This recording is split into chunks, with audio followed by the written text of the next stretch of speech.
Magandang hapon po ulit sa bawat isa. Will you please greet the person next to you and say good afternoon? Praise the Lord. Ayan. Praise the Lord. Napakabuti ho ng ating Panginoon Diyos. At gayon po, tayo po'y magpapatuloy sa ating series on truth over trends.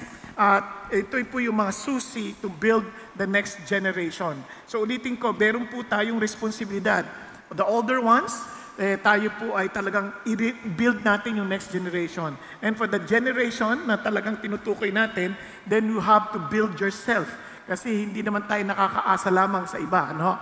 Now, bakit importante itong truth over trends? Kasi unang-una, if you notice, na yung trend po ay talagang namamanipulate sa panahon ngayon because of the social media. Kaya akala mo kaya nilang manipulahin ang mga trends ngayon. Kaya naman, for us, we need to understand this so that we would know paano natin i-advance yung truth despite the trends, no?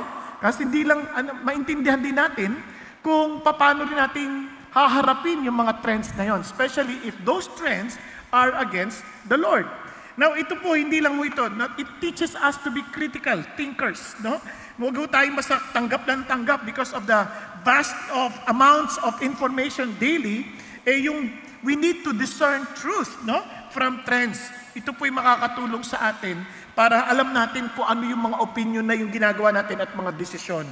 At siyempre, sa marami, nagkakaroon po sila ng mental issues. Kaya nabrinig nyo kay JC, no? Maraming nagpapakamatay, maraming nadidepressed.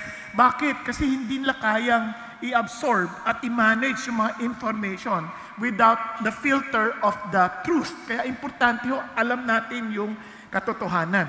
So ngayon, maintindihan na rin natin ang ating social responsibility at siyempre, maintindihan ho natin din yung how to trust the information. Kailangan natin maintindihan lahat ng yun. Now, sa ating pong pagpapatuloy nitong series na ito, may tatanong sa inyo. So, nakikita niyo po ba itong mga letra na ito? Ang liliit, hindi natin makikita, no? Now, hanapin niyo halimbawa yung mga salita dyan na importante para sa talakayin natin ngayon. Ano yun? Siyempre, ang hirap hanapin kasi ano ba yung hahanapin natin? Di ba? Kapag hindi klaro sa'yo kung ano yung hahanapin mo, hindi mo talaga yun mahahanap. At kumbaga, kung mahanap mo man, aksidente na lang. Okay? So, kailangan talagang tsatsagain mo yan. Tsatsagain mo yan. So, hanapin nyo ngayon. Na para hindi magtagal yung oras natin kahanap, baka naman maglaro na lang tayo maghapon. Tingnan na natin. Di ba? Seek. Sabi niya, God today. Ayos ba yan? Parang imagine, the reason why kaya ko pinagagawa sa inyo yan, just to understand na yung seeking must be intentional and yung seeking dapat yan talagang seryoso mong gagawin. Hindi yan parang bahala na. Di ba? Seryoso at talagang alamin kung ano yung hinahanap mo. Okay tayo? Now, kaya ang ating talakay ngayon ay seek God today. Pakisabi sa katabi mo, seek God today. Napansin nyo, hindi nyo makikita lalo doon sa malilit na letra kung nakapikit kayo. Diba? Kaya we better seek God today with an open eyes. Okay? Kailangan bukas ang ating mga mata at talagang seryoso nating hahanapin. Now, ang ating titignang katauhan sa pagkakataon to ay si Josiah. Tingnan ho natin to. Si Josiah ay 8 taong gulang nang siya'y naging hari. 8 taon? Naiintindihan mo ba yan? Totoo ba yan? Mamaya papakita natin. And when he reigned 31 years in Jerusalem. So, 31 siyang taong namuno sa Jerusalem. Nakukuha ninyo. At ano kayong klaseng pamumuno ang kanyang naranasan? Sa awa ng Diyos, itong napakaganda. Ginawa niya yung tama sa paningin ng Diyos. At lumakad siya sa paraan ng kanyang amang si David. At hindi siya kumanan o kumaliwa. Talagang diretso lamang ang kanyang kaisipan. Now, pag-isipan niyong mabuti. If somehow God will summarize our lives, anong klaseng buhay kaya ang isasabihin niya? Kunyari, kung iisipin niya, anong klaseng kayang buhay ng taong ito?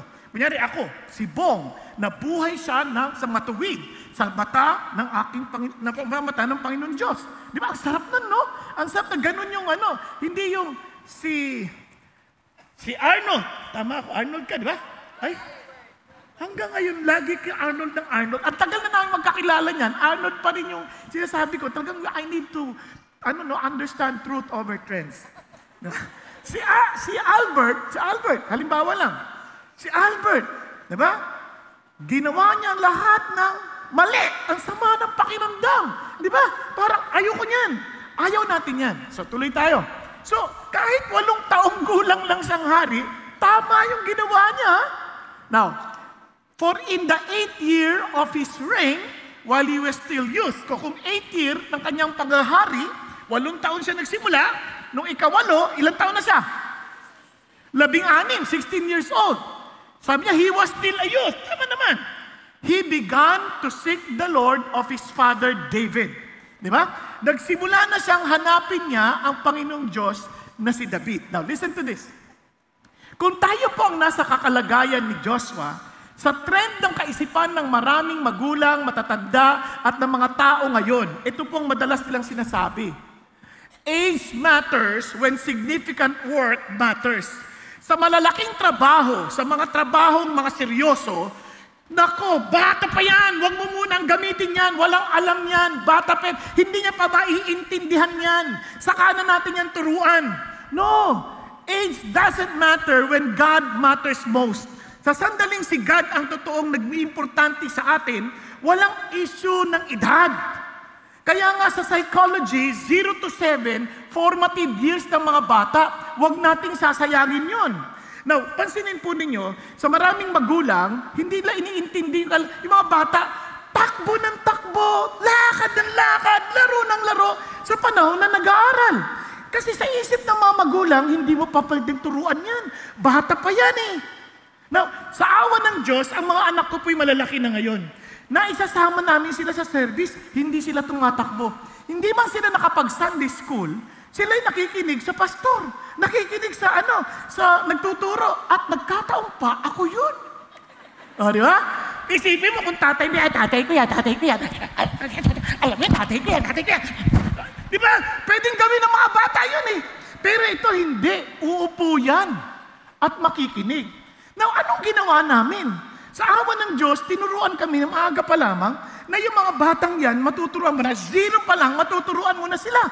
Now, ngayon, tinasabi ko na to sa inyo, for those young couples, listen to this. Turuan yung mga anak niyong makinig. Ha? Paano yun? Sa 0 pa lang? Opo, pwede na po. Alam niyo ba yung bata? Napansin niyo ba, iiyak yan? Ang lakas-lakas. At kapag hindi mo yan binuhat, iiyak pa ng todo yan. 3 bagay, obserbahan mo ha. Ito hindi naman to absolute, pero isang bagay na nakita ko personal sa aking sarili at nakita ko epektibo sa mga bata. Kasi 0 pa lang tinuturuan mo sila eh. Matatalino yan. Una, kung hindi gutom, hindi basa, o kaya hindi dumumi sa diaper, hindi naman masakit ang tiyan. Kasi pag nagdededin, pinapadighay pa yan eh. Mga nanay, naalala niyo pa po ba yung mga panahon na yun? Ay, tinulugan niyo ako ay. Napapanagiripan niyo pa. Dito na. Siyempre, padidigay. Kung wala yan, wala siyang dahilang umiyak. Tama? Hindi nakahiga yan. Titingnan mo na. Iyak na iyak. Yung anak namin, kung ito, babantayan namin. Wala kaming katulong. Walang yaya. Ito, babantayan namin. Wala na kaming magagawa. Siyempre, panonoorin namin siya umiyak. Gusto mo nang buhatin kasi iyak lang iyak eh. Naku, matalino yan. Alam niya that the way to control the parents through his crying. Alam, hanggang peak, parang mamamatay na. Eh, hindi naman naggaging blue. Hinantayin mo lang. Nakabantay ka pa rin. Tapos biglang, walang kumukuha. Kita niya rin kami. Mamaya konti, naglalaro na. Kaya wala hong buhatin sa aming mga anak. Mula nung bata sila, hindi namin sila laging buhat-buhat. Hindi parang, kawawa naman yung bata. Iiyak na dada. Biro mo, habang buhay ka ng ganyan. Kaya pagdating ng paglaki nila, dahan-dahan, siyempre, mga lilikot yan, aaten. Simple lang, mag-uusap lang. Mga anak, pagdating sa service, huwag kayong magugulo. Gayahin niyo yung mga matatanda, nakikinig. Aralin nyo, intindihin nyo sinasabi. Maintindihan nyo hindi, at least makuha nyo lang yung naintindihan ninyo. Sabi niya, opo, pag ginawa niyo, hindi kayo nakinig. Rebellion yan. Papaluin ko kayo, ha? Diba sa, isa lang pala, anak ko pala nun. Opo. Sa madaling sala, ginawa ko rin sa iba. Opo. Okay. Eh, siyempre yung bata, pagdating doon, laro na laro. Ang gulit. Tinitigan ko lang. Walang palo-palo. Titig lang. Pagdating sa bahay, naalala mo yung ginawa mo kanina. Ano usapan natin? Palo-palo. Ayak na. Huwag kang magalala. Papaluin talaga kita. Pinalo. Naintindihan niya na. So, sa susunod, hindi na siya naglalaro. Nakita niya mga ibang bata. Pinalalapit niya, hindi siya makalit sa puwan. Bakit? Dahil naintindihan niya na matalino sila. Hello? Don't you ever think that our children are stupid to understand. They can understand. But we just need to know their language. Kaya lang, sa sobrang katamaran natin, hindi na natin inaalam. Listen to this. We have responsibilities to our children for them to be disciplined for the Lord. Nagkakaintindihan po. Don't follow the trend of this world. Huwag yung kawawa yung bata pa yan. Huwag mo siyang kawawain na child abuse yan. Alin ang child abuse doon? Piniprepare mo nga sila sa future. Naintindihan po? Now, alam niyo ba, 2 years old yung mga bata ng anak namin. Pagkatapos dumating yung bisita, gagamit ng CR. Agad-agad yan, pupunta doon, kukunin yung pang-map, lilinisin. Para ano? Para pa unawa sa bisita, maglilinis kayo. Ang punto ko, kahit 2 taon yan, tinuruan na silang ganun eh.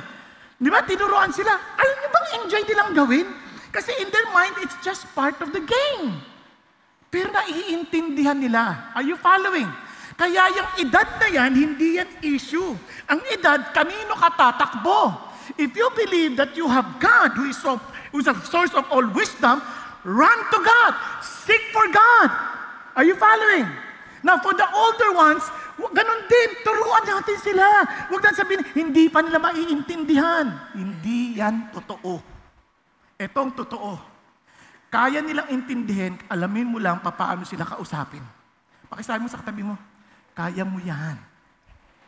Diba? Kaya mo yan. Now sabihin mo, yung asawa kong hirap ng kausapin, ang laki-laki na eh.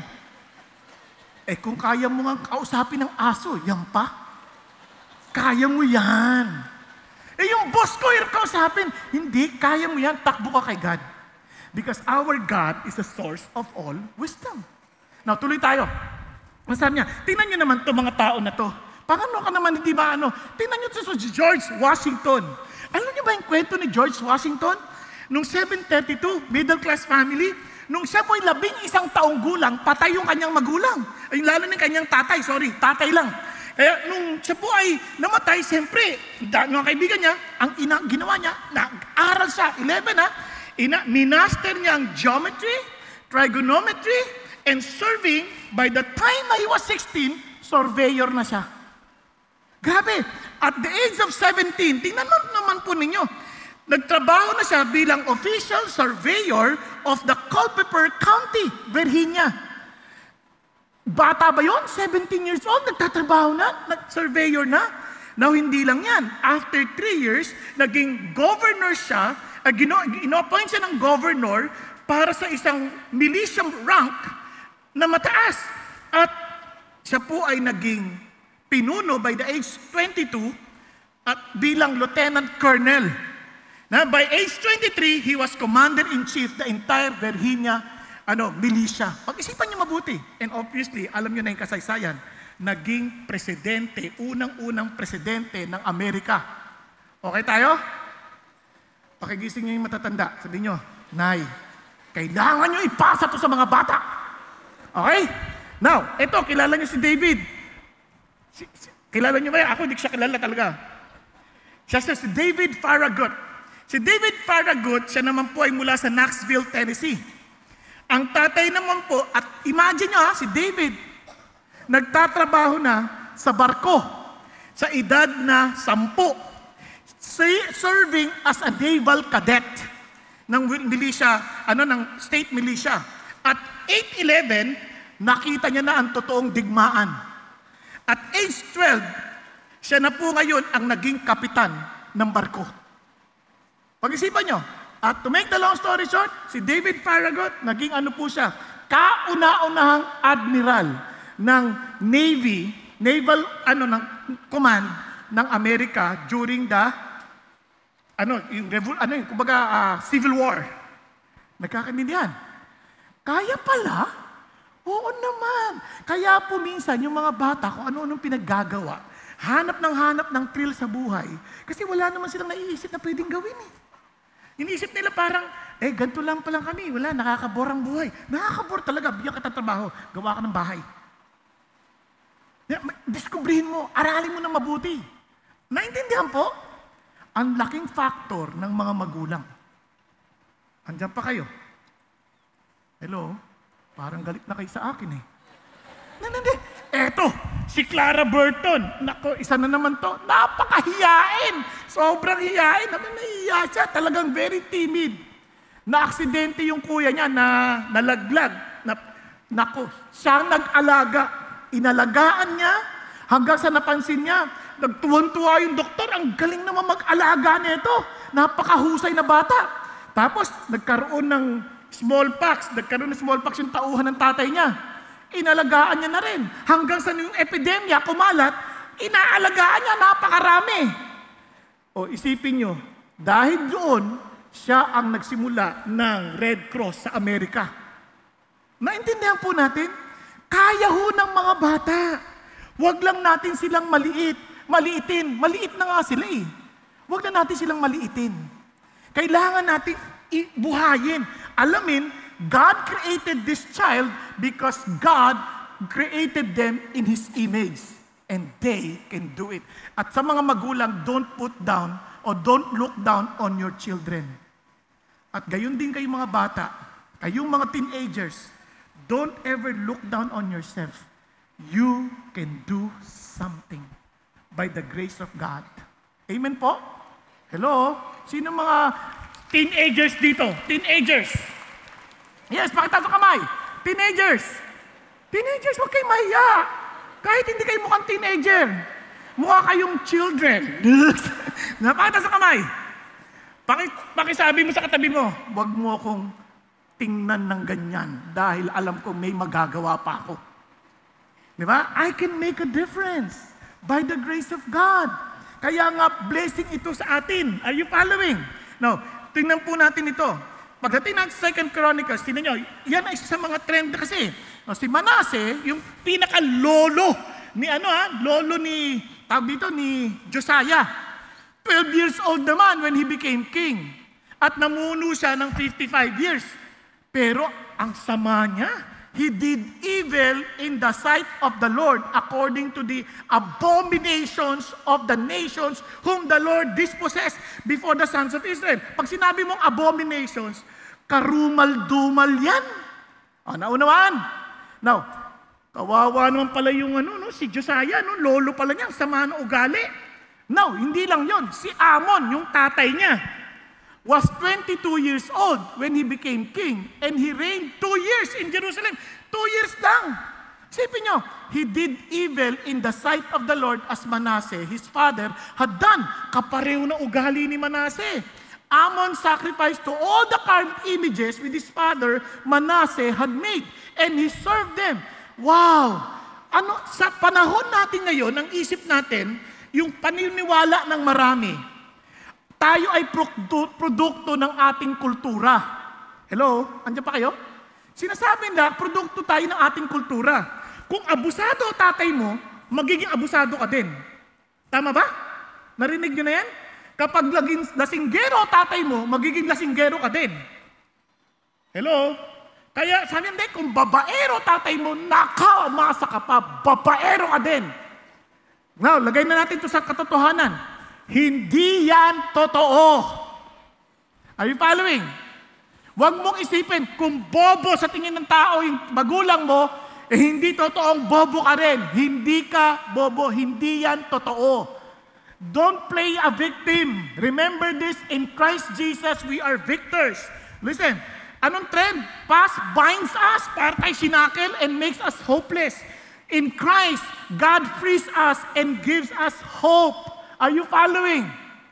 Kaya sabi ng Bible, therefore, sabi niya, if anyone is in Christ, he is what? A new creation. The old is passed away. Behold, the new has come. Hello? Nauunawaan po natin. Kaya don't ever think, hindi na kami mag-i-improve, ganito magulang namin. Wala na mangyari sa amin. Sa totoo lang, si Manase nga, ang bait ng tatay, sumunod sa Diyos eh. Ang tatay niya, si Hezekiah. Pero ano nangyari sa kanya? Hindi sumunod. Naunawaan? Eto, tuturuan ko kayo. Tayo tayo lahat. Tayo tayo. Kasi napansin ko, hindi na kayo nagigising. Kailangan ko kayong gisingin. Hindi ako papayag na matulog kayo hanggang bukas. At dahil pag inabot kayo ng bukas, kayo maiiwan dito, kawawa naman kayo. Good. Tingnan nyo yung katabi nyo. Sabihin mo, ikaw na ngayon ay bagong nilalang dahil kay Kristo. Okay? Kaya huwag mong hayaan ang iyong nakaraan ang magdikta sa iyo ng iyong kasalukuyan. Okay? Nagkakaintindihan? Huwag na huwag. O, upo na tayo ngayon. Ayan, ito na ang kasalukuyan mo. Gising. At least, di ba? Now, ito nakakatuwa. Pansinin niyo ulit si Josiah. Samantalang siya po ay 16 years old pa lamang, ano po ang hahanapin madalas ng 16 years old? Sa panahon natin ngayon, maraming 16 years old, at salamat sa Diyos, hindi yung mga 16 years old dito sa bahay, at dito sa gawain na ito. Kasi maraming mga 16 years old, ang hanap lagi maging sikat. Di ba? Gusto nilang maging sikat, maging kilala. Kaya nagkakaroon sila ng mga selfie, pinapakita, para mag-create sila ng sarilang stardom. Tama? Parang Star Kingdom. Tapos sila din ang nag-iisip ng mga TikTok sa papalabas, sasayaw-sayaw na ganyan. Para ipakita nila, come on, come on. Di ba? Para ipakita sa lahat, ako mahusay na dancer. Kaya ko yan. Di ba?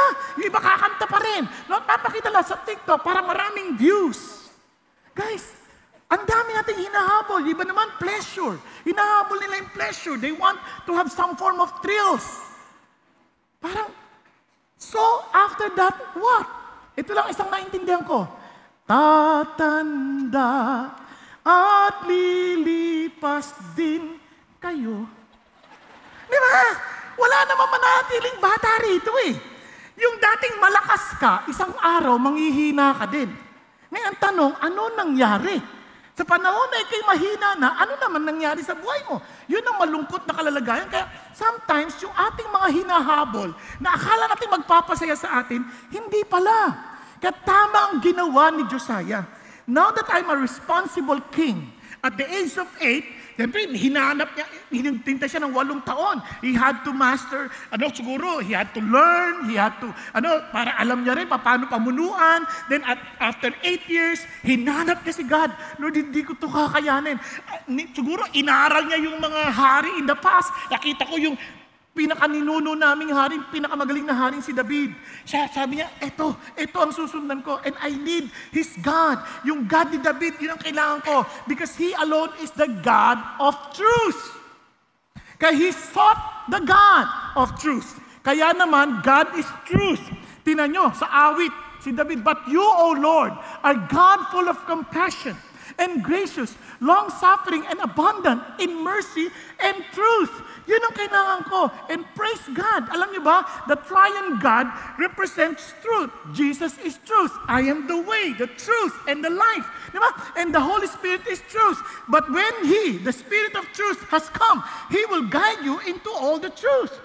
With that, yung massive information na binubuo sa atin ngayon ng mundo, paano na? Anong gagawin ko?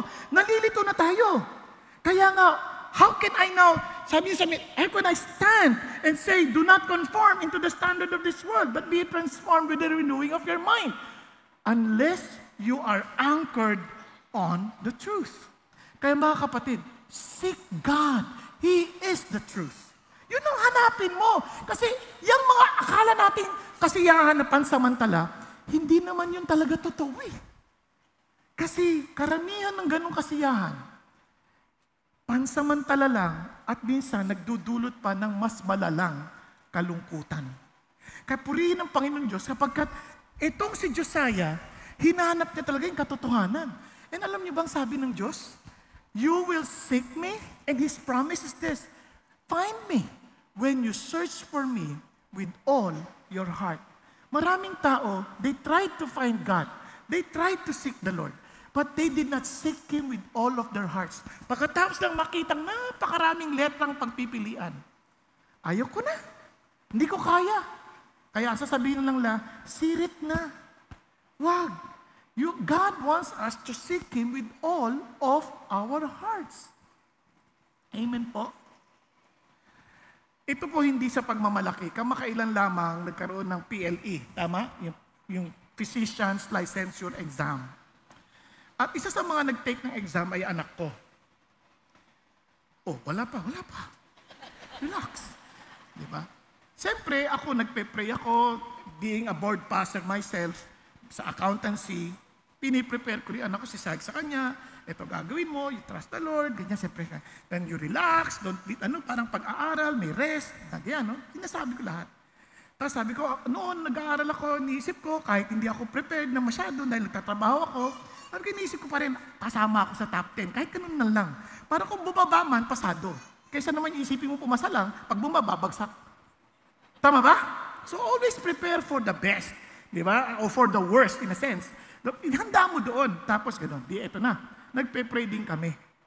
Pag-pray namin, nakita ko, sinundo ko yung anak ko after the exam.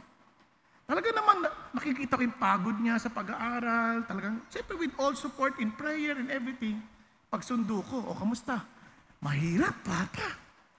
Ang prayer ko, sana makasama ka sa top 10, ganyan. Tapos pagdating namin sa bahay, nagsusuka. Nagsusuka talaga. Sabi ko, Lord, kahit pasado na lang. Parang kawawa naman ito, anak ko na pe-pressure ata. Di ba? Ipasa mo lang para mo nang awa. Ganyan, ano? Eto na. Tumig talaga sa, pumasa siya. Pumasa. Wow, praise God. Pero, sandali lang. Nagko-congratulate ang maraming tao. Then I began to weep. Sabi ko sa Panginoon, Lord, thank you. Kino-congratulate nila kami. Samantalang kayo naman lahat ang gumawa nito. Di ba? Kasi mula pa sa simula ng pag-aaral niya, kayo nag-provide sa kanya. Tapos kayo tumulong sa kanya. Ipinasa niyo pa siya. Kaya wala ako ipagmamalaki, kundi ipagmalaki ang Diyos. Magkakandidihan. Pero sa kabilang bahagi, wait lang. Nasasayang luha ko eh. Sa kabilang bahagi, naiiyak ako. Kasi marami rin akong pinag-pray na hindi pumasa. Ang iyak ko, sabi ko, Lord, mga bata yun. Bakit hindi sila pumasa? Panginoon, pwede po ba? Ingatan niyo yung mga puso nila na huwag silang sumuko. Bagamat alam naman natin na mayroong but if not faith. Nakuha ninyo? Lord, sana hindi kanila hinanap dahil lang para pumasa sila sa exam. Ngunit hinanap nila dahil gusto nila kayong makilala. Pasado o hindi. Nakuha ninyo? Kaya yung puso ko naghahati, masaya ba ako? At the same time, umiiyak ako sa mga hindi pumasa. Kasi 50% yun eh. Kaya kung nandito kayo, hindi kayo pumasa, iniyak ko kayo, promise. Iniyak ko kayo before God and saying, God, protect these children.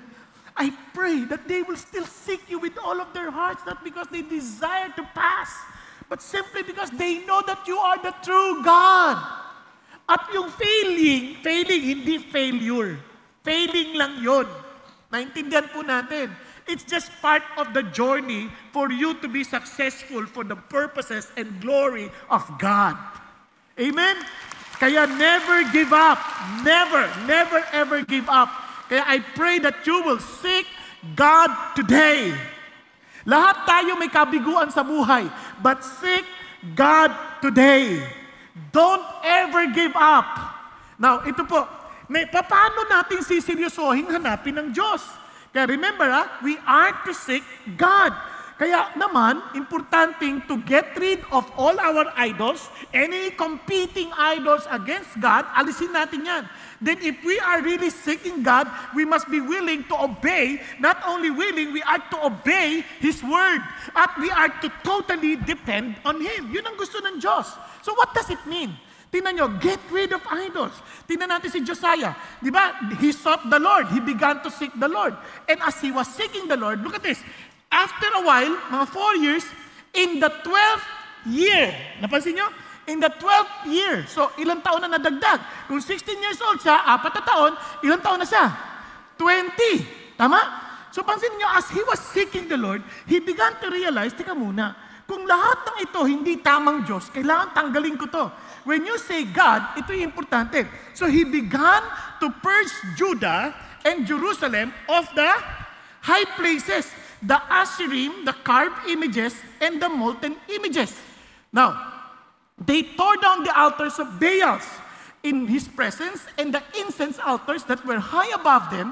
He chopped down also the Asherim, the carved images, and the molten images he broke in pieces, and ground to powder and scattered it on the graves of those who had sacrificed to them. Talagang sobrang sinira niya talaga. Lahat na nagsakripisyo doon, lahat, sinama niya doon. Talagang sinira niya ng gusto. Then ito pa, then he burned the bones of the priests on their altars and purged Judah and Jerusalem. They also tore down the altars and beat the Asherim and the carved images into powder and chopped down all the incense altars throughout the land of Israel. Then he returned to Jerusalem. Ano yung ginawa niya? Lahat sinira niya. Lahat ng representing, lahat ng koneksyon sa idol na to, sinira niya.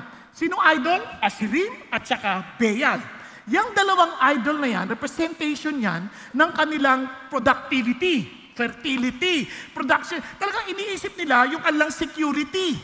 So anything, or anybody na ang ating isip, yan ang ating seguridad. Yan ay idols. Di ba kaya ka nga sumasamba sa Diyos na to because you're thinking that this God will give me protection, that this God will provide for me, that this God will really give me everything that I want. Samantalang dahil ito ay gods ng sex, gods ng pleasure, gods ng provision o ulan at araw, gods ng... ang security namin nandito. Kaya minsan akala natin, ako wala akong Diyos-Diyosan, wala akong ibang sinasamba. Hindi totoo yan. Kasi minsan, kung saan yung security mo, yun ang Diyos mo. Hello? Marami nga sumasamba sa atin sa Panginoong Diyos. Kaysa sa dito, sa puta, nag-worship tayo kay Lord. Pero every time inisip natin, teka muna, yung trabaho ko. Kaya pagka may trabaho na, tingnan nyo ha, tingnan nyo yung difference. Kapag sa trabaho, hindi tayo mapapalit. Hanggat maaari, papasok tayo ng maaga. Pero pagdating sa Diyos, okay lang, malate. Total service lang naman yun eh. Ay, hindi ko itinutukoy yung mga na-late, sorry ha. Alam ko minsan na-traffic kayo, nahirapan kayo mahanap ng parking, praise God for you. Pero kung lagi na lang late, magtanong-tanong ka na. Bakit? At kapag kaya mong absentan, pagdating sa opisina, ay hindi ka mag-a-absent, di tanungin mo, saan ang seguridad mo? Trabaho o Diyos? Ang ibig sabihin, you give your best on both because even in your work, you are to worship God. Nakukuha niyo po ba? Hello? Andiyan pa kayo? Hindi ko sinasabing, wag magpakalate ka sa office dito, wag. Hindi ko sinasabi yun. Ang sinasabi ko, whatever you do, you give your best. Because you're doing it for the Lord. Pati pagluluto para sa Diyos. Di ba? Kung magluto nga tayo, talagang maingat tayo eh. Kasi gusto natin masarap. Para kanino? Sa atin. Ngayon, pag magluluto ka na at gagawa ka ng anything para sa Diyos, then you also do the same. Give your best. Tama ba? Hello? Now, balik tayo dito. Kaya ang isip ng iba, teka muna, kailangan, bakit mo sisirain yan? Magagalit ang mga tao sa iyo. Love is all-inclusive. Seek everybody's approval. Naku, bakit mo sisirain niya? Hari ka, tandaan mo, mag-aagalit yung tao. Hindi. When it comes to love, itong katotohanan, yes, of course, it's inclusive. Parang lahat mahal ng Panginoon, makasalanan o hindi. Pero, we are to seek God's approval alone. Hindi kasi ibig sabihin, kung welcome ka ni God dahil makasalanan ka, mananatili kang makasalanan. Hindi yun ibig sabihin ng Diyos. Winelcome ka ng Diyos dahil bibigyan ka ng bagong buhay. Andiyan pa ba kayo? Iba kasi isip nila, welcome ako ng Lord, hindi ko na kailangan magbago, ganito na ako. Hindi. Winelcome ka ng Diyos, binibigyan ka ng bagong buhay. Para yung buhay na gusto ng Diyos para sa iyo, yun ang may pamuhay mo dahil yun ang buhay na totoong may katuturan. Andiyan pa kayo? Okay tayo? Kaya hindi totoong, okay na ako ganito, wag mo akong ginuhusgahan. Hindi, kung sa Lord ka, talagang kailangan katang sabihan. Kasi kung mahal mo si God, susunod ka kay God. Now, bakit pa ayaw ng Diyos ng idolatry? Alam niyo ba, galit na galit si Lord sa mga idols? Sabi, you shall have no other gods before me. Walang other gods, ha? Wala. No! Sabi niya, you shall not make for yourself. Hindi ka gagawa ng kahit anong idol or image na kamukha ng nasa langit, nasa taas, nasa lupa, at nasa ilalim ng lupa. Wag na wag. So kahit saan yan, kahit naisip mo, eto yung itsura ng Diyos na nasa langit, dahil mahal ko siya, gusto ko siya igawa ng imahen. Ayaw ng Diyos. Hindi ako nagsabi niyan, si God mismo. Okay tayo? Okay, sabi niya, you shall not worship them. Ibig sabihin ng worship, yung ikaw ay luluhod sa kanila, talagang ikaw ay nagko-concentrate and thinking na ito ang aking magsisilbis, magpupigay ng protection sa akin at buhay. Or serve them. For I, the Lord your God, am a jealous God. Alam niyo yung jealousy, hindi yun yung bintana. Jealousy yun. Etong jealousy, sorry, lagi ko naiisip yung jealousy na yan. Pag naisip ko, yung jealousy na yan, yan ay dahil pag-aari mo, iyo yan. Ayaw mong ipagamit sa iba dahil masisira. Yun yung jealousy. Kaya nga sa mag-asawa, pwede yung jealousy. Bakit? Kasi yung katawan, kunyari yung asawa ko, nagkaseselos, dapat lang.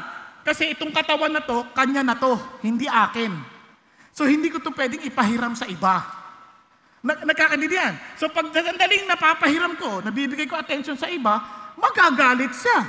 Kasi hindi yan para sa akin, sa kanya yan. Kaya sa mag-asawa, mayroong law of jealousy. Tinuturo ng Diyos yun. Pero huwag natin pag-usapan masyado yan. Ganon din si God. You are mine. Kaya God is a jealous God. He wants to protect His possession. Ayaw niyang, pagsamantalahan ng mga Diyos-Diyosan. Okay? Now, tinan niyo pa. Sabi niya, visiting the iniquity of the fathers on the children on the third and the fourth generation. Tindi of those who hate me. What? Di ba? Kaya nga sila gumawa ng imahen because they love God. They want to serve God. They want to worship God. Sabi ng Lord, hindi. Kapag hindi ka sumunod sa akin, kahit naisip mo, bahal mo si God, sinasabi ko sa iyo, galit ka sa akin. Nakuha ninyo? Galit ka sa akin. Sabi niya, but showing loving kindness, tignan niyo, di ba siya? To the third and fourth. But showing loving kindness to thousands, to those who love me and keep my commandments. Thousands generation. Kapansin na naman nyo, every time na mayroong paparusa Panginoon Diyos sa isang bagay, lagi niya naalala, my covenant with David, with covenant with Abraham and Jacob and Isaac and Jacob. And layo na nun. But God still remembers that because these people love the Lord. Gusto niyo ma-bless ang mga susunod pang mga henerasyon sa buhay ninyo? Yun ang sasabi ni God. I will remember my promise to the 2000th generation. Kaya whatever blessing I am experiencing, nagsobrang thankful ako sa tatay ko at nanay ko because they submitted themselves to God. Nagkakaintindihan po. They turned their backs on their own idols and followed the Lord. Kaya praise God for them. Now, hindi lang yun. Ayaw ng Diyos masirang buhay natin. Bakit? Yun daw mga sumasamba sa Diyos-Diyosan. Yung iba ay silver and gold, the work of man's hand.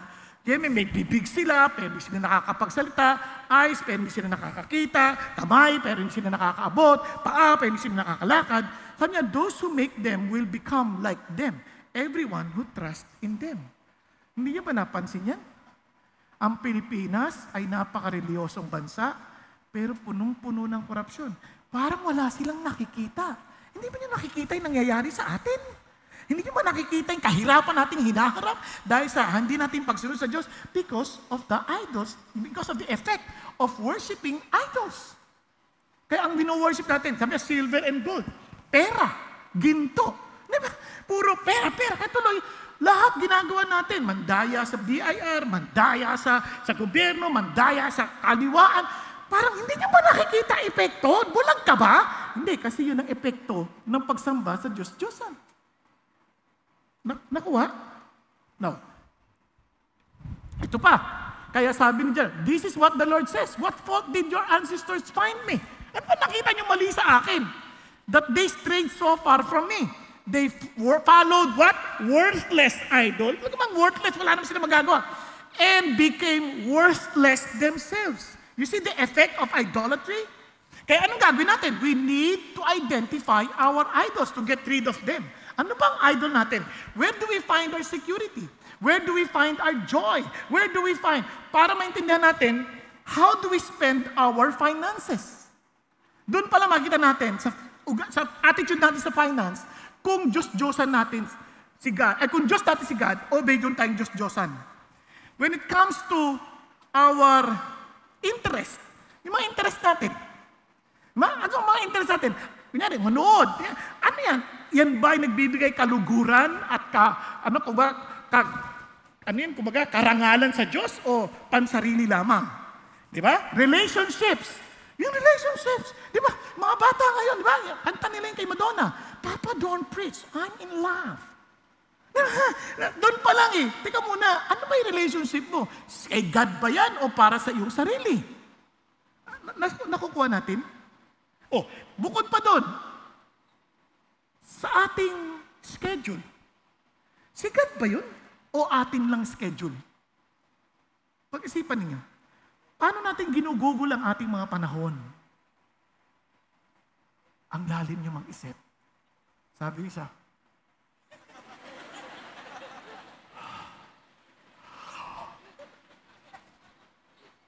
pakitingnan mo yung katabi mo. Sabi mo, ikaw, ano schedule mo po, Jesus? How do you evaluate your schedules? Now, when you are in trouble, sino ang una mong tinatawagan? Di ba? Minsan, pag may trouble, ano kagad magte-text tayo sa kaibigan? No? Pare, sama mo muna ako rito. Nakuha ninyo? Kaya ang dami, kaya nga ho, sabi ni Peter Jr., panoorin nyo rin sa kanyang verse, napakanda. Ang dami niya sinabi na hindi ko kayang sabihin kasi personal niya yung mga account. Pero nakakatuwa. Where do you spend most of your time? Schedule. Where do you spend most of your money? Diba? Pareho-pareho. Where do you base your identity on? Where do you turn on for your comfort? Where are your priorities over God? What are you unwilling to give up? Who or what do you fear losing the most? Na pag nawala mo, maiinis ka. Kaya nga ho, naglagay ako ng acronym sa isip ko. Napansin niyo, nag-iisip ako kanina? Remember the word first. First. He is God first in your finances, in your interest, in your relationships, in your schedule, and even in your trouble. Naintindihan? Lagi ko yan nilalagay sa utak ko para hindi ko makalimutan. Kasi ako man ay mahina din. Minsan nakakalimutan ko na bago ako mag-add to cart, I have to check my heart. Na bago ako magbayad, I have to pray before I pay. Minsan nakakalimutan ko dahil natuwa ko, ay, ang ganda neto. Only to find out, pagdating naman, palpak, walang gamit. Di ba kanina nga ako, kinausap ako ng Diyos eh. Sabi ng Lord, anak, todo ka ba sa akin? Opo naman, Lord. Eh bakit panay ang pag-iisip mo paano pagagandahin yung motor mo? Di ba para sa mission yun? Opo. Eh bakit mo pinagaganda? Gusto ko maganda eh. Sabi niya, anak, kaninong pera yan? Sa'yo. Kaya, huwag mong sayangin. Hindi ko sinasabing huwag kang maging magpakasaya. Mag-i-enjoy ka naman kahit wala yan eh. Pero, huwag mong pasakitin ang ulo mo, kaiisip paano pagandahin. Kasi, naibili ko na yung pampaganda. And ngayon, ako maglalagay nun, magkakabit. So, tignan nyo, nasayang na oras. Pera. Samantalang pwede mong gamitin sa mas marami pang bagay na dapat paggamitan. Kaya iyak ako ng iyak rin na umaga, asking God for forgiveness and asking, Lord, I'm so sorry for making some form of idols. And I thank you, Lord, for reminding me. Nagkakaintindihan? Kaya ho, balik ho tayo dito. Sabi ho ni Tim Keller as quoted by Peter Jr., when anything in life is an absolute requirement for your happiness, bagay na kailangan ito para ako sumaya. And self-worth, it is essentially an idol. Gusto ko makapag-asawa. Kailangan may boyfriend ako or girlfriend. Wala akong saya. Idol din yun. Nagkakaintindihan? Kailangan may ganito akong damit. Kung hindi, idol din yun. And sabi niya, when such a thing is threatened, your anger is absolute. Kapag nawawalan, galit ka. Your anger is actually the way the idol keeps you in its service and its charm. Ang lungkot, no? Kaya itong si talagang sinira niya. Kaya, now in the 18th year of his reign, o sa ilan taon na siya? 18th year. Galing niyo sa math, 26. Ha? Now, when he had purged the land and the house and sent Shaphan, the son of Azaliah, and was an official of the city, and Joel, the son of Joahaz, recorder, to repair the house of the Lord. Obviously, anything that pertains to God, yun ang unahin ko. So, yun ang ginawa niya. Inayos niya yung temple. And they sent their money over there. Now, teka muna. Ano ba sasabi ng mga tao? Sa panahon natin ngayon, tingnan ninyo, yung mga eleksyon, hindi naaayos. Bakit? Because leaders, ang isip natin should follow the people. Now, anyone here who is running from any form of office in the government, friends, I'm telling you as Christians, as influencers, don't use your influence just to please the people. Use your influence to follow God and lead the people to where they should be. Help them. Kaya walang nangyayari sa bansa natin kasi hinahayaan natin lahat yan eh. Pinababayaan natin sila. Kaya tuloy na kayo. Hindi po, kumbaga, excuse ang kahirapan para maging kriminal at hindi sumunod sa batas. Nasusundan po ninyo? Kahit sa mga parking, parang wow. Kasi isip natin, kung walang kotse, hindi tayo mayaman. Hindi totoo yun. Ang totoo, wala kang parking, hindi ka mayaman. Kasi wala nang parking, kinuha na yung daanan eh. Kaya tuloy, lalo tayong humihirap sa gastusin, dahil hindi natin ma-economize ang energy. Naunawaan po. Kaya, kung kayo po'y nagbabalak, remember this. You are called by God to use that influence, just like Josiah, to follow the Lord first and lead these people to where they should be. Hello? Even kung kayo'y manager sa kumpanya, kahit ano man ang posisyon ninyo, that position is for God's glory. Kaya you follow God. Kaya gusto ko yung sinabi ni Peter Jr., sabi niya, true life and joy is found in the right ordering of our lives, with God the center.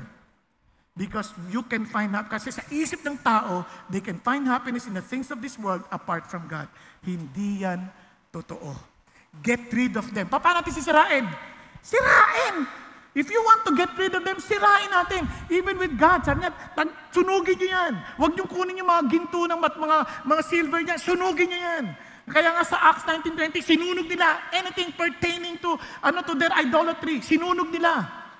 At ganun din sa atin. Sabi ni Lord, yung idols in the heart, if your hand causes you to sin, cut it off. When your eyes causes you to sin, pluck it out. When your feet causes you to sin, cut it off. Ano sinasabi niya? Tigilan mo na. Hindi naman literal na puputulin, no? Kailan mo puputulin? Paanong klase? Padahan-dahan? Talagare? O tabak? Kumbaga, kung habang tinatagalan mo, lalo kung sinasaktan ng sarili mo, putulin mo na. I remember nung uso pa yung Angry Bird. Isipin niyo, Angry Bird pa yun. Naglalaro ako ng Angry Bird. Sabi nung anak ko, si Papa maa-addict yan sa Angry Bird. Naisip ko, Lord, idol ba to? Kaya tinanggal ko na kagad yung Angry Bird sa sa computer ko, tsaka sa iPad ko. Wala nang Angry Bird. Baka magkaroon ako ng Angry God. Ayoko mangyari yun. So, tinanggal ko, di wala na, malaya na ako. Naintindihan? Hindi ko, tinanggal ko na kagad, delikado eh. Nakita ng mga anak ko. Tama? So I pray, get rid of our idols when? Now, today. Pakisabi sa katabi mo, get rid of your idols today. Di ba? Parang ayaw mong makisali ah. Kausapin yung katabi nyo. Di mo? Kahit sa taas. Idol din yan. Get rid of your idols today. Now, pangalawa, obey His word. Obey His word. Say it with me, obey His word. Now, bakit importante yon? Nasabi niya, when the king heard the words of the law, he tore his clothes. Grabe yung fear niya kay God, no? Nung makita niya na yung word, kasi hinahanap nila eh. Nung narinig niya, pinulit siya kagad niya. Naku po! Now, alam niyo ito, amazing to. That agad-agad, then the king commanded Hilkiah. Alamin niyo nga, sabi niya, and the scribe and the Asaiah, the king's servant saying, sabi niya, go inquire of the Lord. Ano ba yung sinasabi niya? Ano sinasabi niya? Tungkol sa bagay na to, kasi hindi natin nasusunod. Parang out of our ignorance, we're not doing it. And sabi nga nun, nung nagpunta sila, eto kasi ang isip ng trend ngayon, you only live once, enjoy your life, obey your thirst. No, we are to live, what? Forever. We are to live for eternity. Obey God. Now, bakit importante yan? Tingnan niya, itong si Josiah, hari na to, when he heard the Lord, pinulit yung damit siya, tatakot niya. Ang problema ng maraming Kristiyan ngayon, walang takot sa Diyos. Wala nang takot. Yung Christianity na intindihan natin, parang wala nang takot sa Diyos. Napansin niyo ba yun? Parang, bakit ko nasabi? Alam niyo, when God says something, He will surely do it. Tingnan niyo, kaya sila, nung narinig niya, sabi niya, ito sabi ng Lord, I am bringing evil on this place and on its inhabitants, even all the curses written in the book, which they have read in the presence of the king of Judah, because they have forsaken me and have burnt incense to other gods. Sabi niya, meron niyang sumpa, meron niyang consequence. Friends, I'm telling you this, meron pong, sabi niya, yung seryoso si God whenever He tells us something. Sabi niya, kaya to the king of Judah, pero yung king na nag-i-inquire nito, you will say to him, the Lord God of Israel, regarding the words which you have heard. Sabihin mo sa kanya, ito, do you not, pero ito sabi niya, maabante siya. Sabi niya, may you just take His words seriously. Now, this is what I'm telling you. Christians, you're Christians, remember this. Seryoso si Jesus, si God, when He said, alam mo ba that the unrighteous will not inherit the kingdom of God? Seryoso siya about hell. Seryoso siya about the kingdom of God. Sabi niya, do not be deceived. Huwag ka magpapalinlang. Fornicators, idolaters, adulterers, effeminate, homosexuals, thieves, covetous, drunkards, revilers, swindlers, will not inherit the kingdom of the Lord. Hindi sila makaka-inherit. Pasensya na, nagkamali, wala yung not. May not yan eh. Will not inherit, kasi consistent yan sa simula. Will not inherit the kingdom of God. Now isipin nyo, hindi naman ako ganyan. Ang kasalanan ko lang, chismosa lang ako. Ganon. Alam mo ba, seryoso rin si God when He said, eto now the deeds of the flesh are evident. Immorality, impurity, sensuality, idolatry, sorcery. Pero enmities, may galit ka, sama ng loob, away, inggit, outburst of anger, bigla ka nagsisigaw dyan, nagwawala, disputes, mahilig ka makipagtalo, dissension, mahilig kang mag-create ng division, yan ang mga chismosa. Pati faction, di ba? Drunkenness, pati ba naman yan? Carousing, yung talaga nagpapakasasa, nagpapakalating dahil akala niya, doon siya sasaya. And things like this, hindi ang listahan ng kasalanan, pero lahat ng bagay na pang sarili. Sabi, of which I forewarned you, just I have forewarned you, that those who practice such thing will not inherit the kingdom of God. Ay, Christian naman ako, nagatin ako sa CCF. Huwag kang magpakaloko. Tingnan mo nga, no one who is born of God practices sin. Hindi mo yan magiging lifestyle because his seed abides in him and he cannot sin because he is born of God. By these children of God and the children of the devil are obvious. Anyone who does not practice righteousness is not of God, nor the one who does not love his brother. Kasi kung mahal natin kapatid natin, hindi natin sila aawayin. Kung mahal natin kapatid, hindi natin sila sisiraan. At kung mahal natin kapatid natin, marunong tayong makinig. Nagkakaintindihan po. Alam nyo ngayon mga Christians, Christian na ako, pero patuloy pa rin sa paggamit ng prostitute. Patuloy pa rin sa kanyang pangangalunya. Patuloy pa rin sa kanyang pandaraya. God is serious to His words. Don't be deceived. Kahit mga estudyante ngayon, parang ang dali sa kanilang mandaya sa exam. Sabi, it's better to cheat than to repeat. And I prayed to God, Lord, bigyan mo akong sagot. Praise God. Nakita ko yung sagot ng katabi ko. The Lord answered my prayer. Meron pa ako nakausap na jeepney driver. Pastor, hindi na ako naglalagay. Minsan nga nahuli ako ng pulis. Sabi ko, sorry, Christian na ako. Hindi na ako naglalagay. Pero pwede kitang bigyan ng love gift. Ganun na yung ating, wala nang takot sa Diyos. Binay-Christianize natin ang ating mga maling gawa. And I'm telling you, if we are sincere in our seeking of God, then we are to follow God. Are you following?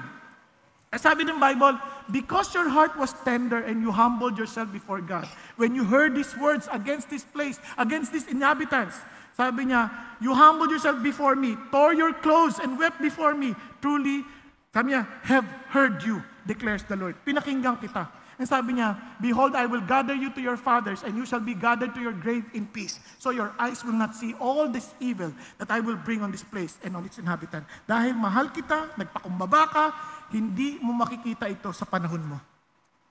Kukunin kita. Kaya some people are perishing somehow kasi nililigtas sila ng Diyos sa trouble na darating.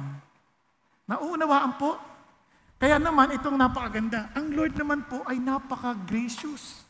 Pag humingi tayo ng tawad at nagsisi talaga tayo, talagang siya naman ay willing magpatawad at bigyan tayo ng panibagong simulain.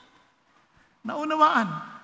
Kaya sinasabi ko na sa inyo ngayon, tayo po ay sumunod sa Panginoon. Kaya naman si Josiah, talagang lumapit siya sa Panginoon, sabi niya, and made a covenant before the Lord. Bakit? Ang obedience hindi dahil takot tayo. We are making a covenant sa picture of love. Parang kasal. Mula ngayon, Lord, ikaw na ang pagmamahal ko. Kasi ang totoong pagsunod, remember this, kung tayo ay Christians, ano sabi ng Lord? If you love me, you will keep my commandments. Magginagawa natin ito dahil mahal natin si Jesus. Amen?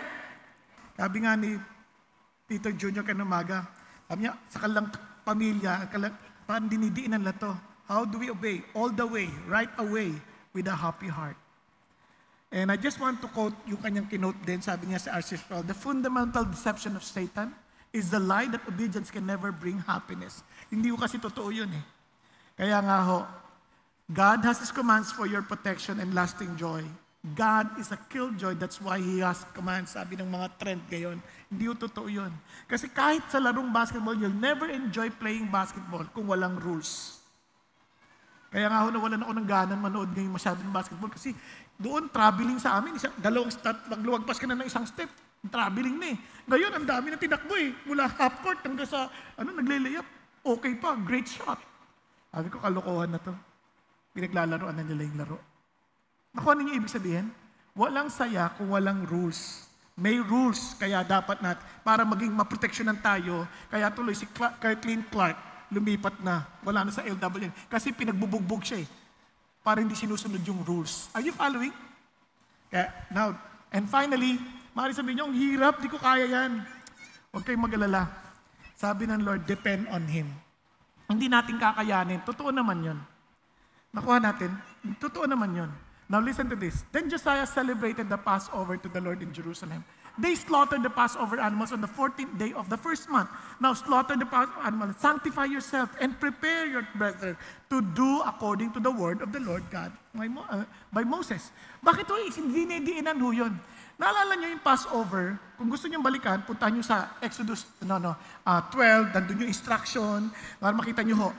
Kaya ho yung binigay para to remind them. You are to celebrate the Passover for you to be reminded, it was the Lord who delivered you from Egypt. Kaya lagi nyo gagawin, wala kayong magawa. For 400 years you were enslaved by Egypt.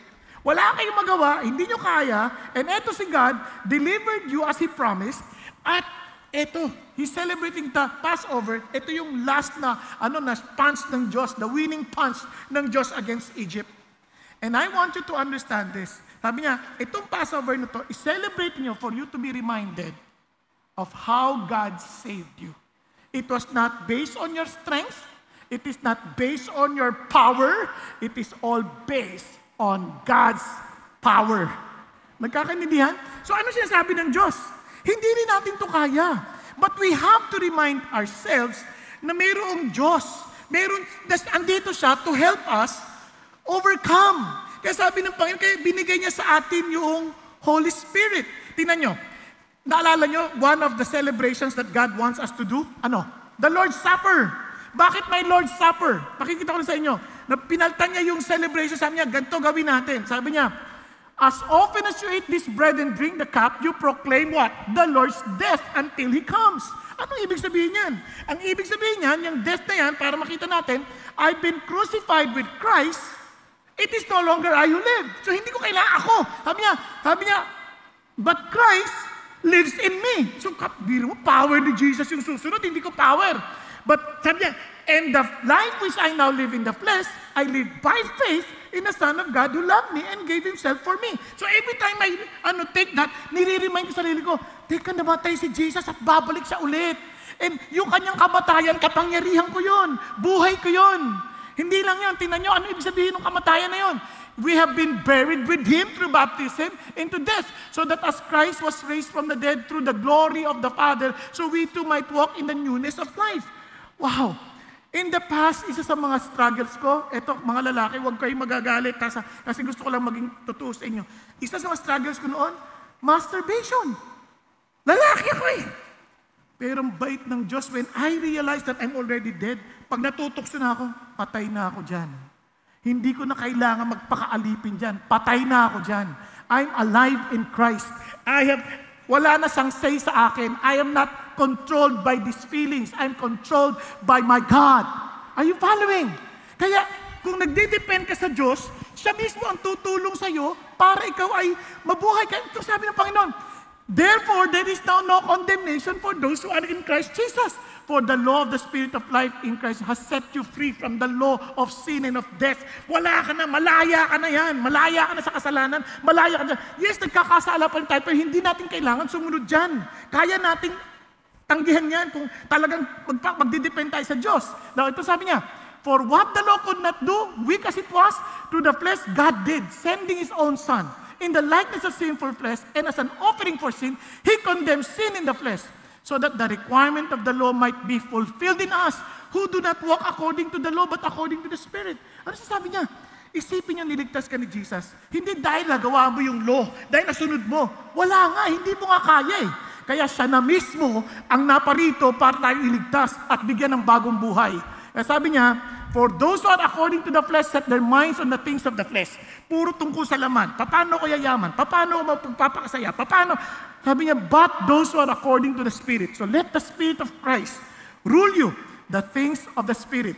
For the mindset on the flesh is death, but the mindset on the Spirit is life and peace. Jesus is our Passover Lamb. Kaya maliwanag na sinabi ng Panginoon Diyos. Tingnan nyo, clean out the old leaven, that you may be a new lamb, just as you are in fact unleavened. For Christ, our Passover Lamb, also has been sacrificed. Para saan? That you and I may have life eternal. Kapatid, pag-isipan nyo, seryoso ang Diyos when He said there is hell? But God is also serious to save us. Kaya nga iniwan niya yung comfort of heaven para ikaw at ako ay maligtas. Siyang namatay sa krus. Wala tayong ginawa. Kaya lang tayo sumusunod dahil ligtas na tayo. Hindi tayo susunod para maligtas. Dahil ligtas na tayo, susunod ako. Tama ba? Nakuha ninyo? Regalo kasi ng Diyos yan. Kaya let me just end this with these words. Tandaan natin sinabi ng Panginoon. I say to you, dahil hindi mo kaya yan, you depend on God even in your Christian life, walk by the Spirit and you will not carry out the desire of the flesh. Ang isip ng tao, we cannot be truly good on our own for we need to do good to get God's approval. Ang sabi ng Lord, mali ka. Faith in Jesus alone saves us. And by His power alone can we let go of idols and obey His word. Hindi natin kaya on our own, but praise God, kaya ng Diyos. Kaya we have to always be filled with the Spirit. Mga kapatid, don't be religious. Be real. Totoong aminin mo kay God, Lord, hindi ko po kaya on my own. I need you. Come and lead me. So sabi nga ho ni Augustine, to fall in love with God is the greatest romance, to seek Him the greatest adventure, to find Him the greatest human achievement. Kaya yung ating nakaraan, huwag nyo nang alalahanin. Tapos na yun. Yung ating kasalukuyan, isurrender natin kay God, seek God today, and He will take care of our tomorrow. Amen? He will take care of our tomorrow. Kaya yun ang ating pag-asa. Huwag ka rin magmadali. It's a process. Isipin nyo, Josiah 8, nag-start na siya. Pero naging after 8 years, doon pa lang niya hinahanap si God. Doon niya pa lang, ay Lord, hindi ko na talaga kaya to. Then another 4 years, he started removing idols. Hindi naman agad lahat yun eh. Di ba? Then after, 26 years, ayan, he finished purging the land, begins temple repair, and God allows them to find His word. Kung si God, hindi ka naman mamadali, dapat, bagong tao na, hindi ka nagkakamali, Hindi ganun. He understands our frailty, and He will walk with us step by step. Pwede bang pakikabit yung katabi mo? Okay lang yung nakatulog ka. Part lang yan ng buhay. But God will help you step by step to win the race, to finish the race. Nakakaintindihan? Our God can be depended on. Kaya nga, seek God today, not tomorrow. Because tomorrow might be too late. Huwag mo na kalimutan, ang dami ko pagkakamali ko nung nakaraan. Yes, alam ng Diyos. That's why you need Him today. Ay, paano kung bukas madapa ako? Huwag mong masyado isipin mo, Lord, take my today. Let me be faithful today.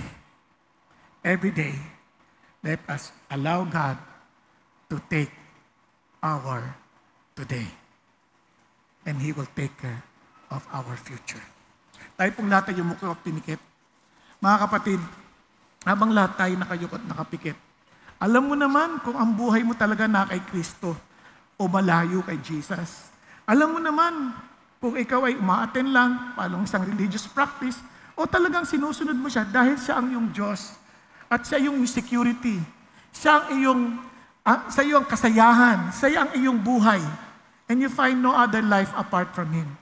Kapatid, kung ikaw yun, at kung hindi pa yung totoo sa'yo, then seek Him today. He's seeking for you. Come to Him today. Sabi mo, Lord Jesus, I come to you. Kung ikaw yung kinakausap ng Diyos, itaas mo yung kamay mo, Lord, ako po yun. Please, Lord, I'm coming before you now. I accept you as my Lord. Today, Lord, I receive your salvation. Yes, kung kinakausap ka ng Diyos, huwag kang mahiya. Huwag mo tingnan yung katabi mo. It's between you and the Lord. Give your life to Him today. Alam mo naman kung wala kang interest sa Diyos, then be honest to God. Give your love and interest to God today. Don't wait for tomorrow might be too late. Ulitin natin habang nakayuko at nakapikit ang bawat side. Kung kayo, be humble enough to admit you need Jesus. Yung mga nasa balcony, nasa upper balcony, receive Jesus today. Submit your life today. Taas mo lang kamay mo sa Panginoon. Sabi mo, Lord, I need you. Yes, Jesus. Hallelujah. Thank you, Jesus. Thank you for all these brothers and sisters who humbly come before you, Lord, raising their hands, surrendering their lives to you, Jesus. I pray, Lord, speak to them. Maaring iba sa kanila natatakot pang magtaas. Isip nila, hindi pa ako ready, hindi pa ako nagbabago, marami pa akong hawak-hawak ng mga idolo. I'm telling you, you come to God today, and He will help you to let it go. Maaring hindi ngayon, maaring ilang taon, pero isang bagay totoo. He will give you the power to say no to ungodliness because of His grace. But you have to humbly admit, Lord, I need you. For those who raise their hands, sabihin mo sa Panginoon, I need you. I accept you as my Lord and my Savior. I accept your forgiveness. I accept your promise. Lord, I am taking your warning seriously. So I come. Lord, I accept you as my Lord. I accept you as my Savior. Take over my life. Lord, be the CEO of my life, Lord Jesus. Thank you, Lord. Thank you for the promise of eternity. Not because of my merits, but simply because of your grace, O God, in Christ Jesus. Empower me with your Holy Spirit that I may live according to your ways. Thank you, Lord. Thank you, Jesus. Thank you, God. And now I pray, Father God, for the rest of this congregation. Lord, I thank you, Lord, for the numbers of people coming and even for those who are watching on the internet. But I pray, Lord God, don't allow their hearts to be hardened. That they keep on listening but they are not repenting. They keep on listening and yet they are not following you. Father God, may they take you seriously. And for all of us, oh God, I pray that people around us may know that we are your followers, that they too will desire to follow you because of our lives, because of our examples, because of the power, your power at work in us. Thank you, Lord. And I pray, Lord Jesus, for those who failed, maybe they're already Christians, but they failed, they stumbled. I pray, Lord, help them to stand up again and make a commitment to follow you for the rest of our lives. Thank you, Jesus. And for those who want to commit that, may you just rise up from where you are and say, Lord, I will follow you, Lord. Lord, no matter, Lord, though none go with me, I will still follow you. Kung yan ang commitment mo, you rise up from where you are. Tayo ka, sabi mo, Lord, I want to follow you. You are enough for me. Thank you, Jesus. Thank you, Jesus. Yes, yes, yes. Wag pilitin katabi mo. It's between you and the Lord. Yes, hallelujah. Yes, Jesus. Yes, hallelujah. Thank you, Jesus. Lord, I give you my life. And for those who are already committed to Jesus, I just want, Lord, gusto ko po, tuloy-tuloy na po ako. Tulungan niyo po ako, wag na po akong babalik sa nakaraan. Lord, I want to stand. Tayo ka din. Sabi mo, Lord, I want to follow you. Lord, help me that you would become enough for me. Na wala na ako ibang hahangarin sa buhay kundi kayo lamang. Yes. Thank you, Jesus. Thank you, Lord. Thank you, Jesus. Thank you, Lord. Hallelujah. Father in heaven, I thank you that you see all these brothers and sisters standing up. I pray, Lord Jesus, that we will love you with all of our hearts. Thank you for the example of the Barnhart, oh God. Despite the earnings they have in their businesses, they gave them all to you. And they were so serious in following you. Lord, we may not be able to give the amount of money they gave, but we give you our lives. That whatever decision we make, Lord our God, we will, Lord, follow you all the days of our lives by your grace and by your mercy. Thank you, Jesus. Hallelujah. As we are standing, I pray that we will sing this song as our commitment to Jesus. Thank you, Lord. Hallelujah. Thank you, Jesus. Hallelujah. May I request now the worship team to join me. And let's sing this song as our commitment to God, as our prayer to God. Thank you, Lord.